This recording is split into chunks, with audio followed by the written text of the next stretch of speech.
우리 지역의 이슈 콕 짚어봅니다. 헬로 이슈 토크. 강원도 현안과 이슈를 짚어보는 헬로 이슈 토크 시간입니다. 러시아의 우크라이나 침공으로 인한 전쟁이 장기화되면서 수많은 군인들과 무고한 주민들의 피해가 계속되고 있습니다. 전쟁으로 인한 영향은 당사국뿐만 아니라 국제 경제에도 악영향을 끼치고 있는데요. 국제 유가 급등과 소비자 물가 상승은 물론이고 강원 경제에 미칠 피해도 상당할 걸로 예상되고 있습니다. 오늘 헬로 이슈 토크에서는 강릉 원주대 국제통상학과 김영식 교수와 함께 러시아와 우크라이나 간의 전쟁이 강원도 경제에 미치는 영향을 자세히 살펴보겠습니다. 김영식 교수 스튜디오에 나오셨습니다. 교수님 안녕하십니까? 네, 안녕하세요. 네. 교수님, 전쟁이 장기화되고 있다는 평가가 나오고 있는데요. 현재 상황 좀 정리해 주실까요? 사실 전쟁이 좀 끝나가는가 했더니 다시 시작되는 양상을 보이고 있는데요. 지금 이제 논란이 되고 있는 것은 집단 학살, 총살 이런 얘기들이 좀 이제 나오고 있습니다. 어쨌든 전쟁이 끝나고 나면 분명하게 거기에 대해서는 조사를 통해서 좀 책임을 물어야 되지 않을까 하는 생각은 들고요.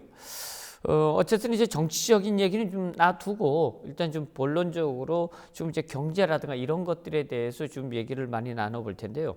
자, 하나는 왜 러시아가 우크라이나를 공격했는가 하는 것입니다. 네. 그러니까 이제 첫 번째 목적은 뭐냐면 지난 8년 동안에 그러니까 2014년 이후를 얘기하는 건데 우크라이나 정권의 이제 그 지역 돈바스 지역이라든가 남쪽에 사는 이제 우크라이나 남쪽에 사는 이 친러시아계 주민들이 우크라이나로부터 많은 이제 괴롭힌 집단 이런 것들을 이제 당해왔다라는 얘기들이 이제 많이 있었고요. 이런 것들 때문에 러시아가 그 지역의 친러시아인들, 러시아계인들을 보호하겠다라는 것이 그 첫 번째 목적이었습니다. 두 번째는 뭐냐면 우크라이나가 그러니까 나토 가입을 이제 하게 되면서 러시아 목전까지 이제 위협하게 되는 이런 상황들이 벌어지니까 러시아 입장에서는 이제 우크라이나가 나토 가입하는 것을 반대하겠다라는 이제 취지로 이제 지금 이제 전쟁이 시작된 겁니다. 그러니까 러시아 입장에서는 전쟁을 시작한 목표가 분명했다, 목적이 분명했다 이렇게 이제 볼 수가 있는 거고요. 문제는 이제 나토가 소련이 패망한 이후에 구소련 국가들이 이제 많이 15개 국가들이 있었습니다. 그런데 그 15개 국가 중에서 이미 발트 3국, 그러니까 에스토니아, 라트비아, 리투아니아가 이미 나토로 넘어간 상황이고요. 동구권에 있던 많은 나라들, 그러니까 폴란드라든가 체코, 슬라바키아, 불가리아 이런 주변에 있던 나라들도 다 이미 나토로 간 상태예요.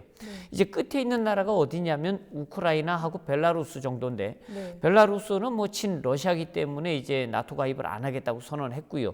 그 다음에 이제 우크라이나인데 우크라이나가 지금 이제 나토에 가입하겠다라고 하면서 러시아와의 관계가 안 좋아졌다 이렇게 보면 될 것 같습니다. 어쨌든 러시아 입장에서는 지금 같은 상황이 불편한 건 사실이다라는 거죠. 사실 그리고 또 하나는 왜 그렇다 그러면 지금 이제 러시아가 돈바스 지역의 친러시아계인들을 보호하기 위해서다라고 하면서 전면전을 펼쳤는가 하는 거거든요. 사실 이것은 전략적으로 만약에 돈바스 지역, 그러니까 우크라이나의 남쪽 지역을 러시아가 공격했다고 하면 우크라이나의 모든 군사 병력들이 남쪽으로 직결될 가능성이 많고요. 또 하나는 지금 이제 미국이나 유럽에서 이제 용병을 지금 5만 명 내외를 지금 보냈거든요. 그리고 지금 무기들도 지금 다 보냈습니다. 이렇게 이제 전쟁을 하다 보면 러시아 입장에서는 상당히 불리할 수 있는 이러한 것들이었다는 거죠. 그러니까 러시아가 전략적으로는 이제 북쪽, 그러니까 키우를 중심으로 하는 북쪽 지역을 갖다가 집중 공략한 것은 뭐냐면 우크라이나의 군대와 그 다음에 미국이라든가 서방이 이제 보내온 이러한 이제 용병들을 분산시키는 정책이었던 거죠. 그런데 아무래도 키우 수도를 공격하게 되면 군사들이 그쪽에 집중될 가능성은 훨씬 많은 거죠. 그러니까 일단은 그쪽으로 이제 공격을 해놓고 그리고 나가지고 남쪽을 공략하는 그래서 결국 러시아 입장으로서는 본인이 하고자 하는 그런 목적은 어느 정도 지금 벌써 달성했습니다. 그래서 남쪽에 있는 돈바스 지역, 그 다음에 이제 마리우폴, 그다음에 크림반도까지 전체적으로 지금 러시아 수중에 들어간 것은 사실이거든요. 네. 그러니까 러시아 입장에서는 본인들이 원하는 것을 이제 어느 정도 얻었고요. 많은 분들이 궁금해하는 게 그럼 언제 전쟁이 끝날 것인가라는 것인데 전쟁은 5월 9일 이전에 분명히 끝납니다. 그것은 왜 그러냐면 푸틴이 얘기를 했습니다. 그럼 5월 9일이 무슨 날이냐 그러면 2차 세계대전의 승전일이 바로 5월 9일입니다. 그래서 그 전까지 전쟁을 마무리하고 5월 9일 날 승리의 빵빠레를 올리겠다라고 이제 푸틴이 얘기한 거죠. 네, 뭐 러시아가 여러 가지 명분을 제시하고 있지만 좀 네. 그런 부분에 대해서 서방을 중심으로 좀 경제 제재를 가한다던가 러시아에 이제 그런 이제 영향을 주고 있는데 오히려 좀 역풍을 맞고 있다면서요. 일단 이제 뭐 러시아가 전쟁을 시작한 것 자체가 문제가 있다. 그거 정당화될 수는 없습니다. 어쨌든 전쟁을 시작한 입장에서는 자 그렇다 그러면은 뭐 전쟁은 어쨌든 그렇게 진행이 돼가지고 5월 9일 이전에 이제 끝날 건데 앞으로 이제 한 달여 더 남았지 않습니까? 어쨌든 2월 24일에 전쟁이 시작하고 나가지고 유럽은 이제 그 러시아에 대한 경제 제재를 시작을 했습니다. 그러니까 러시아에 대한 경제 제재를 시작한다는 것은 어떻게 보면 간단할 수 있어요. 러시아 경제가 움직이는 것은 뭐냐면 러시아 GDP의 50%, 60%를 차지하는 천연가스와 석유 수출이거든요. 네. 러시아의 수출의 또 대부분이 천연가스와 석유라고 볼 수 있습니다. 뭐 이런 상황들 속에서 유럽은 러시아의 천연가스와 석유를 끊어버리면 사실 전쟁이 쉽게 끝날 것이다라고 생각을 했었고 그렇게 했었죠. 근데 이제 문제는 유럽 에너지의 천연가스의 42%, 석유의 25%를 러시아가 공급하고 있습니다. 이런 상황에서 유럽이 그러면 그런 것을 포기할 수 있느냐? 포기할 수 없죠. 그거 포기하는 대가로 유럽이 치러야 될 것은 그 비용은 더 엄청난 거예요. 그러니까 이러다 보니까 사실은 하자라고 해놓고 경제 제재가 제대로 이루어지지 않았다.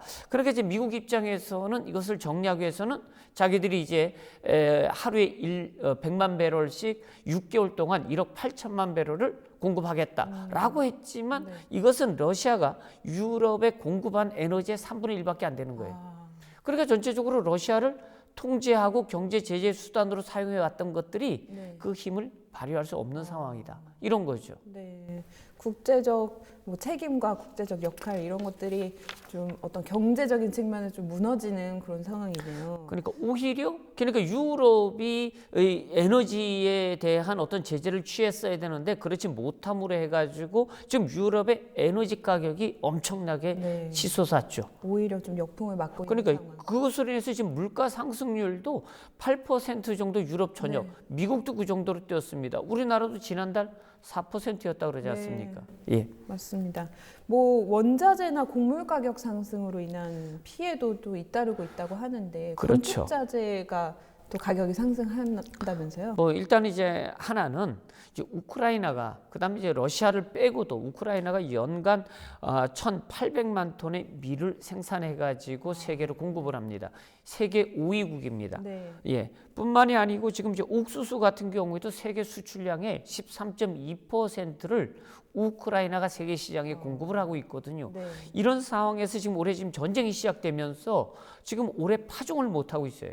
그래서 벌써 곡물 가격이 벌써 30%, 40% 지금 뛰고 있거든요. 내년도는 지금 생산량이 더 줄어들 테니까 더 많이 뛴다고 볼 수 있겠죠. 그래서 전 세계 지금 곡물 가격도 엄청나게 뛰고 있는 상황이다. 뭐 이렇게 볼 수 있으면 되고요. 뭐 만약에 러시아까지 거기에 이제 동참한다고 하면은 곡물 가격은 뭐 지금보다 훨씬 더 뛸 가능성이 많다 이렇게 보는 거죠. 아예 뭐 농업, 뭐 건설업 이런 부분까지 다 영향을 주고 있네요. 지금 이제 건축자재 같은 경우에도 러시아에서 나오는 여러 가지 이제 무슨 뭐 철강이라든가 아니면은 뭐 알루미늄이라든가 뭐 이렇게 이제 비철 금속들이 많이 이제 수출이 되고 있고요. 더군다나 이제 목재 같은 경우에도 많이 수출이 되고 있거든요. 뭐 이런 경우에 지금 그것이 제대로 수출이 되지 않는다라고 하면은 그것도 뭐 가격이 천정부지를 솟고 있겠죠. 다만 뭐 우리나라만 하더라도 벌써 건축 자재 값이 엄청 올랐잖아요. 그러니까 건축비의 30%, 40%가 올랐다고 얘기할 정도니까요. 네, 맞습니다. 예. 이번 전쟁이 또 강원 경제에 특히 또 미치는 영향도 적지 않다고 들었는데요. 그만큼 강원도가 러시아와 교역을 활발히 해 왔었나 봐요. 뭐 꼭 그건 아니지만은 우리나라 전체적으로 보면은 주로 러시아와의 이제 그 무역 거래를 한 지역이 이제 부산. 네. 그리고 이제 강원도 이제 동해안 정도. 왜냐하면 이제 우리가 육로로 갈 수 없으니까 어차피 배로 가야 되잖아요. 그러니까 이제 배 항로라는 것이 부산하고 이제 동해항 그리고 속초항 정도가 다다 이렇게 보시면 됩니다. 네. 자, 그런데 문제는 뭐냐면 그 동안에 이제 강원도의 자료에 따르면은 이제 전체 수출액 자체는 한 27억 달러 정도 되는 것으로 나와 있습니다. 네, 그 중에 이제 강원도에서? 네. 전체 수출액이 네. 그 중에서 이제 러시아로 수출한 것은 5,600만 달러 정도 됩니다. 그것은 큰 비중은 아닌 것 같고요. 근데 이제 그 중에 대다수가 다 건설 중장비다 이렇게 보시면 될 것 같습니다. 그 문제는 이제 수입인데 수입하는 것은 6억 7천만 달러를 이제 러시아로부터 수입을 합니다. 네. 동해항을 통해서. 근데 그러한 것들이 천연가스나 원자재 수입이 대다수를 차지하고 있다 이렇게 보면 되고요. 그 중에서 이제 석탄 수입. 그러니까 무연탄 수입이 많습니다. 이것이 284만 톤으로 전체 수입의 95%를 차지하고 있습니다. 왜 그러면 강원도에 이렇게 무연탄, 그러니까 석탄을 많이 수입해 오느냐라고 하면은 이제 그 강원도에는 이제 이 시멘트를 생산하지 않습니까? 그리고 이제 화력 발전소도 있고요. 거기서 이제 이 무연탄을 쓰게 되는데 대부분이 러시아산입니다. 지금 만약에 러시아에서 이제 석탄을 수입하지 못하게 되면 호주에서 수입해야 되는데 그건 벌써 이동 경로가 엄청 길잖아요. 그럼 당연히 비용이 올라갈 거고요. 시멘트 가격도 올라가겠죠. 전체적으로. 뭐 이렇기 때문에 지금 이제 이 상황들이 전체적으로 모든 물가를 올리는 데 영향을 미치고 있다. 이렇게 이제 볼 수 있고요. 특히 이제 강원도 같은 경우에는 아시는 것처럼 이제 러시아 극동 지역으로부터 대게, 킹크랩, 명태, 오징어 뭐 이런 것들이 지금 많이 수입하고 있거든요. 동해항으로 직접 들어오는 것은 대게라든가 그다음에 게라든가 뭐 이렇게 이제 생물들이 주로 이제 들어오는데 뭐 우리나라 수입에 거의 95% 이상을 동해항으로 가져옵니다. 그런데 이제 명태나 오징어 같은 경우에는 사실 이제 동해항이 선적 하역할 수 있는 그런 이제 기구가 없다 보니까 장비가 없다 보니까 부산항으로 가가지고 부산항에서 다시 가지고 올라오는 이런 이제 시스템이거든요. 어쨌든 간에 지금 게, 대게라든가 뭐 킹크랩 같은 경우에는 동해항으로 들어오게 되는데 앞으로 이제 그것이 가능해지겠는가? 하는 거죠. 이게 얼마나 좀 지속이 될까요? 지금 이제 한국이 이제 서방 국가들, 미국 서방 국가들과 함께 지금 러시아가 이 전쟁을 일으킨 이후에 러시아에 대한 적극 경제 제재에 동참을 했습니다. 그러니까 러시아 입장에서는 자기들에게 경제 제재를 취한 국가들에게 역 경제 제재를 취하겠다라고 얘기를 했어요. 그러니까 이제 앞으로 지금 이제 일본이나 이런 나라들에는 벌써 시작을 했고요. 이제 다음 차례가 이제 우리나라인데 우리나라에 대해서도 러시아가 역 경제 제재를 취하겠다. 그 중에 이제 하나가 이제 비자 문제고요. 그다음에 또 하나가 러시아에 진출해 있는 한국 기업들에 대한 불이익을 주겠다라는 거고요. 그다음에 이제 또 하나는 한국과 그러니까 러시아와 한국과 뭐 무역 거래, 그다음에 이제 물류 교육 이러한 것들을 제재하겠다는 거거든요. 그렇게 되면 사실 이제 동해안에서 혹은 러시아에서 수입하게 되는 이러한 대게 킹크랩 뭐 이러한 것들은 못하게 될 수도 있다라고 이제 이렇게 볼 수도 있는 거죠. 그러면 이제 한국은 다른 지역에서 대게나 킹크랩 뭐 이런 것들을 사와야 되는데 그럴 경우에는 뭐 가격이 천정부지로 솟을 가능성이 그렇죠. 많죠. 거의 뭐 대부분 러시아산으로 지금 활용을 하고 그렇죠. 있는데. 그리고 이제 또 하나는 우리 이제 동해안 같은 경우에는 주로 이제 원양어선이라 그러죠. 그러니까 주로 이제 명태 같은 거는 오호츠크해나 러시아 베링해 쪽까지 나가서 잡아가지고 옵니다. 왜 동해 바다에는 이제 뭐 명태나 오징어가 없으니까요. 이런 상황에서 만약에 지금 이제 그동안에 우리나라가 러시아 정부와 수산협정을 통해서 쿼터라는 것들을 통해서 이제 할당을 받아왔거든요. 근데 지금 문제는 이제 그 쿼터제를 이제 쿼터를 못 받게 되면 조업을 못 하게 되는 거예요.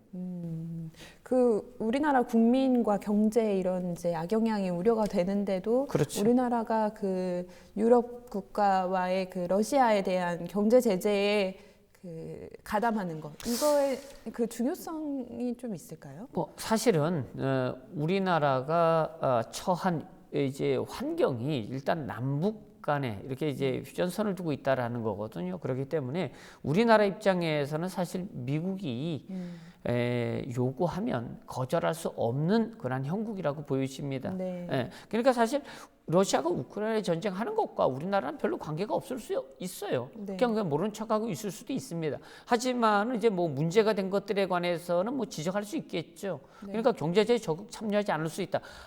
하지만은 지금 이제 미국이 한국의 그런 동참을 요구한 이상에는 모른다라고 하기에는 그런 피해 또한 나중에 적지 않을 것이다. 그래서 한국 정부, 지금 문재인 정부는 저는 뭐 어쩔 수 없는 상황에서 그렇게 했다라고 쳐도 지금 이제 어쨌든 전쟁은 얼마 있으면 끝이 날 거란 말이죠. 네. 그렇게 되면은 사실은 그때 당할 이제 피해를 생각하면 지금 새로운 정부, 그러니까 윤석열 정부가 어떤 식으로든지 러시아 간의 대화를 통해서 아니면은 뭐 특사나 이런 것들을 통해서 조정할 수 있는 여지는 제 생각엔 충분히 있지 않을까 하는 생각은 들고요. 그런 측면에서 본다라고 하면은 저는 우리나라가 우크라이나에 여러 가지 이제 그 뭐 인도주의적인 어떤 이러한 지원 이런 것들은 반드시 해야 된다. 그러니까 지금 이제 뭐 다친 사람도 많고 또 이재민이 1,000만 명에 이른다고 하니까요. 거기에 대한 이제 식료품이라든가 아니면 이제 의료 장비라든가 아니면 의료품이라든가 이런 것들은 인도주의 측면에서 적극적으로 저는 지원해야 되는 게 맞다, 우크라이나에. 하지만은 이제 또 한쪽 측면에서는 이제 뭐 미국의 얘기를 거절할 수 없었으니까 뭐 러시아에 그런 의사 표명을 하는 것도 저는 나쁘지 않다. 왜냐하면 지금 현재 이제 이것이 조만간 끝나겠지만은 러시아에 진출해 있는 한국 기업들도 상당히 많거든요. 그러니까 이제 뭐 현대기아자동차는 러시아 자동차 시장의 점유율이 23%예요. 그러니까 실질적으로 러시아 자동차는 러시아 시장에서 21%밖에 안 돼요. 그리고 우리가 알고 있는 대로 삼성, LG전자가 러시아 가전제품 시장의 50%를 넘습니다. 막대하거든요. 거기에다가 뭐 오리온, 뭐 초코파이라든가 롯데 초코파이 뿐만이 아니고 한 40여 개 한국의 굴지 기업들이 지금 러시아 시장에 나가가지고 상당히 많은 수익을 내고 있거든요. 이런 상황에서 이것이 다 물거품이 되게 해서 되겠느냐 하는 것들은 저는 뭐 옳지 않다고 봅니다. 그러니까 어떤 식으로든지 문재인 정부가 할 수 있는 것은 여기까지였다라고 하면 새로운 윤석열 정부는 또 다른 변화와 대화를 시도하는 것, 그것을 통해서 앞으로 이제 한러 관계가 좀 더 지속적으로 좀 긍정적 방향으로 나갈 수 있게 하는 것은 상당히 중요하다, 이렇게 보는 거죠. 네, 뭐 자세한 얘기 해주셨지만 앞으로 또 전쟁이 이제 이런 경제적 영향과 피해를 주고 있는데 전쟁 좀 앞으로 전망을 좀 어떻게 보실까요? 글쎄 뭐 전망은 뭐 모두에 말씀드린 것처럼 5월 9일 이전에는 전쟁이 아마 끝날 겁니다. 러시아는 끝을 낼 겁니다. 인위적으로라도. 왜냐하면 그것을 끝나지 않고 전쟁이 계속 가게 되면 러시아도 이 전쟁에 들어가는 비용이 하루당 수조 원에 이르고 있거든요. 뭐 14만, 15만의 군대들과 뭐 수천 대의 장갑차라든가 아니면 비행기, 헬리콥터, 그다음에 무기, 뭐 천문학적이거든요. 그러니까 조만간 이제 끝낼 거고요.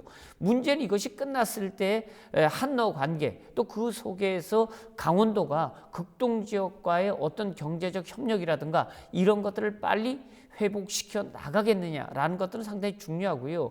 지금 이제 그것뿐만이 아니고 지금 러시아 극동 지역에서 LNG라 그러죠. 블라디보스톡에서 지금 삼척 호사랑으로 상당히 많이 가지고 있고 수입해 오고 있거든요. 그리고 이런 것들이 또 끊길 수도 있는 이런 상황들이에요. 그러니까 뭐 강원도도 적극적으로 나서고 정부도 적극적으로 나서가지고 이러한 상황들이 경제적 여파로 인해서 강원도가 피해를 보는 일이 없어야 된다 하는 생각이 듭니다. 네, 러시아와 우크라이나 간의 전쟁이 강원 경제에 미치는 영향, 교수님과 말씀 나눠봤습니다. 오늘 말씀 고맙습니다. 네, 감사합니다. 강릉원주대 국제통상학과 김영식 교수와 함께한 헬로 이슈 토크 여기서 마치겠습니다. 시청해주신 여러분 고맙습니다.